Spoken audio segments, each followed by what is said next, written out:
নমস্কার, পাকবিচিত্রায় সকলকে স্বাগত জানাই। আমি আজ আপনাদের একটি মুখরোচক চিড়ে ভাজা রেসিপি করে দেখাবো। এটি আপনারা সন্ধেবেলা চায়ের সঙ্গে অথবা এমনি সময় করেও খেতে পারেন। আমার রেসিপিটি কেমন লাগলো আমার কমেন্ট বক্সে অবশ্যই কমেন্ট করে জানাবেন। আর এই ধরনের নতুন নতুন রেসিপি পেতে হলে আমার চ্যানেলটি সাবস্ক্রাইব করতে ভুলবেন না। আর নোটিফিকেশন পেতে হলে বেল আইকনটি অবশ্যই প্রেস করে দিবেন। পাশে থাকার জন্য ধন্যবাদ।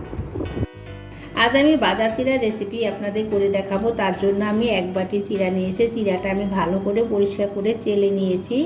কিছু আমি কাঁচা বাদাম নিয়েছি, কর্নফ্লেক্স নিয়েছি ভাজা, যদি ভাজা না থাকে আপনারা সেটাকে তেলে ভেজে নেবেন। গোলমরিচ গুঁড়ো নিয়েছি কিছু, বিট নুন নিয়েছি, এখানে 8 থেকে 10টা কাজু বাদাম আমি মাঝখানে ফাটিয়ে নিয়েছি, আর 10টা কারি পাতা নিয়েছি, আর 3টে শুকনো লঙ্কা নিয়েছি।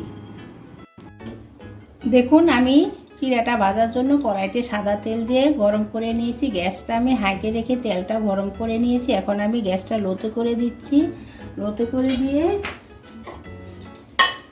আমি অল্প অল্প চিড়া দিয়ে চিড়াটা ভেজে নিচ্ছি। দেখুন তেলে দেওয়ার সঙ্গে সঙ্গে ফুলে উঠেছে।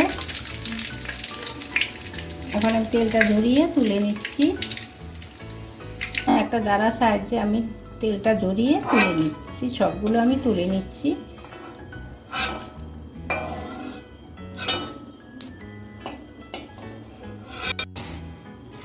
দেখুন আমি বাকি চিড়াগুলো ভেজে নিচ্ছি। দেখুন সবকটা চিড়া ফুলে উঠেছে। এখন আমি সবকটা ভেজে তারপর আপনাদের দেখাচ্ছি। আমি এক এক করে বাকি উপকরণগুলো সব ভেজে নেব। এখন শুকনো লঙ্কা 3টে ভেজে নিচ্ছি।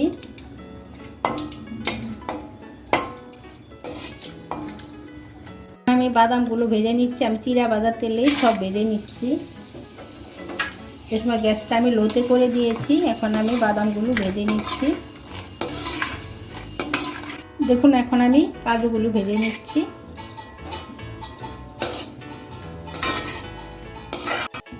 দেখুন আমি এখন একটা ছাঁকনির মধ্যে করে কারি পাতাগুলি ভেজে নিচ্ছি।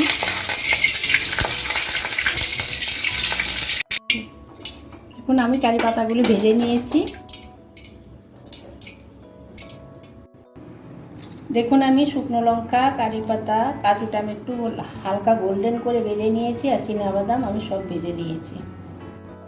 দেখুন আমি চিড়াটা ভাজার পর একটা পাত্রে নিয়ে নিয়েছি। এখন আমি কর্নফ্লেক্সটা দিয়ে দিচ্ছি, ভাজা বাদামটা দিয়ে দিচ্ছি, কাজু বাদাম দিয়ে দিচ্ছি, বিট নুন দিয়ে দিচ্ছি 4 চামচের হাফ চামচ, আপনারা আপনাদের পছন্দ অনুযায়ী দিবেন। গোলমরিচ দিয়েছি 4 চামচের 4 ভাগের 1 ভাগ। সব কিছু এখন ভালো করে মিশিয়ে নিচ্ছি। এভাবে বানিয়ে আপনারা সন্ধ্যার সময় চায়ের সঙ্গে খাবেন, দেখবেন খুব ভালো লাগবে।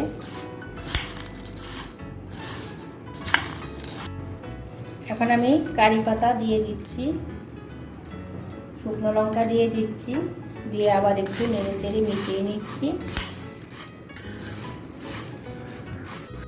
দেখুন আমার মুসমুসে চিড়ে ভাজা তৈরি হয়ে গেছে। আপনারা আমি যেভাবে বানালাম সেভাবে বানিয়ে খাবেন, দেখবেন খুব ভালো লাগবে। আর আমার কেমন হলো কমেন্ট বক্সে একটা কমেন্ট করে অবশ্যই জানিয়ে দিবেন।